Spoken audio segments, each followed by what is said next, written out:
2023 خلافت عثمانیہ بحال، اردگان نے مکہ مدینہ مانگ لیا، سعودیہ کے پاس 7 دن کا وقت، پورا ملک سلطنت عثمانیہ میں شامل۔ دوستوں، ترکی 4 صدیوں سے پوری اسلامی دنیا کا خلیفہ تھا۔ ان کی مذہبی قیادت کو سلطنت عثمانیہ سے باہر کی اسلامی طاقتیں بھی مانتی تھی۔ پہلی جنگ عظیم میں برطانیہ کی مدد سے عرب میں سلطنت عثمانیہ کے خلاف بغاوت ہوئی، جس کے بعد مکہ مدینہ اس کے ہاتھ سے نکل گیا۔ 6 سال بعد سن 1924 میں خلافت کا نظام ختم ہوا، جس کو اب 2023 میں واپس آنا ہے۔ لیکن سوال یہ ہے کہ سلطنت عثمانیہ میں کون کون سے ممالک واپس آ سکتے ہیں؟ کیا سعودی عرب مکہ اور مدینہ واپس ترکی کے حوالے کرے گا؟ کیا یہ اردگان اور ولی عہد محمد بن سلمان کے مابین کوئی مسئلہ بن سکتا ہے؟ آج کی اس ویڈیو میں ترکی، سعودی عرب اور ان یورپی ممالک کے مابین پیدا ہونے والی ممکنہ کشیدگی کے بارے بات کریں گے، جس کے لیے اردگان نے خود کو کئی سالوں سے تیار کر رکھا ہے۔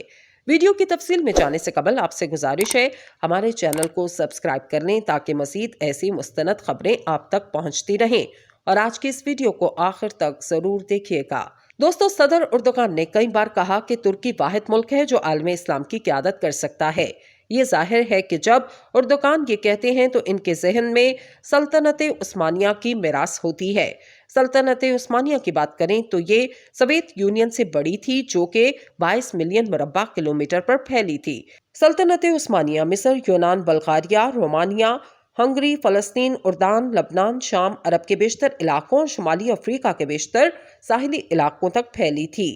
یہ سلطنت مسلم حکمرانوں کو اہمیت دیتی تھی، جس کی وجہ سے اردگان کو لگتا ہے کہ عالم اسلام کی قیادت کرنا ترکی کا تاریخی حق ہے۔ دوستوں، سلطنت عثمانیہ جو لگ بھگ سن 1299 میں قائم ہوئی، پہلی جنگ عظیم کے ساتھ سن 1923 میں ختم ہوئی اور جدید ترکی بن گیا۔ سن 1924 میں جیسے ہی اس ریاست کو جدید ترکی کا نام دیا گیا تو اس ملک نے عثمانیہ سلطنت کو اپنی شاندار تاریخ میں شامل کیا، جس کو آج تمام اسلامی ممالک میں ایک مرکزی حیثیت حاصل ہے۔ دوستو، سعودی عرب ترکی کے ساتھ اپنی یہ ہولناک تاریخ کو شاید ہی بھولے گا۔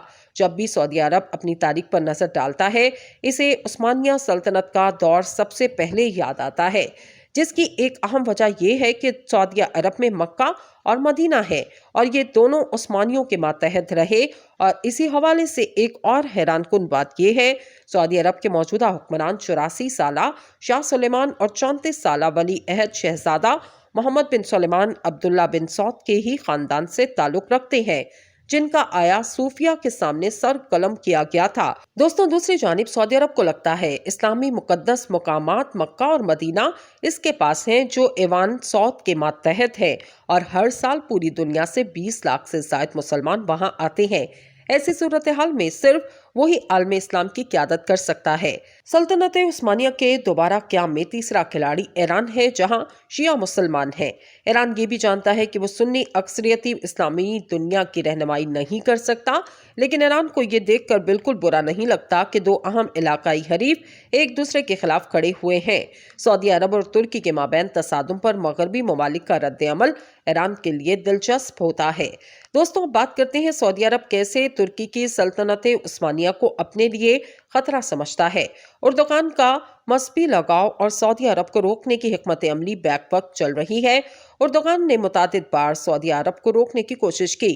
انہوں نے سعودیوں کے خلاف قطر کی حفاظت کے لیے اپنی فوجیں بھیجیں، صومالیہ سے سعودی اتحادیوں کو بھگایا اور بحیرہ احمر میں فوجی اڈہ بنانے کے لیے ایک جزیرے کو لیز پر لینے کا معاہدہ کیا۔ اس کے ساتھ ہی اردگان فلسطین اور روہنگیا مسلمانوں کے بارے میں بھی آواز بلند کرتے ہیں۔ استنبول عرب دنیا کے باغیوں کا پسندیدہ گڑھ بن گیا۔ واشنگٹن انسٹی ٹیوٹ کے اسکالر نے دی نیو سلطان کے نام سے اردگان کی سوان عمری لکھی۔ اس سوان حیات میں انہوں نے لکھا کہ ترک صدر کی خارجہ امور کی حکمت عملی کا ہدف یہ ہے کہ وہ مسلمان ہونے کے احساس تافر کو واپس لائیں۔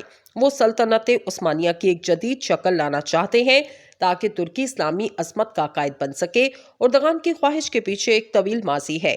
دوستو، اردگان کا نیا ترکی سعودی عرب کے لیے ایک چیلنج ہے، کیونکہ یہ متبادل اسلامی نمونہ پیش کر رہا ہے۔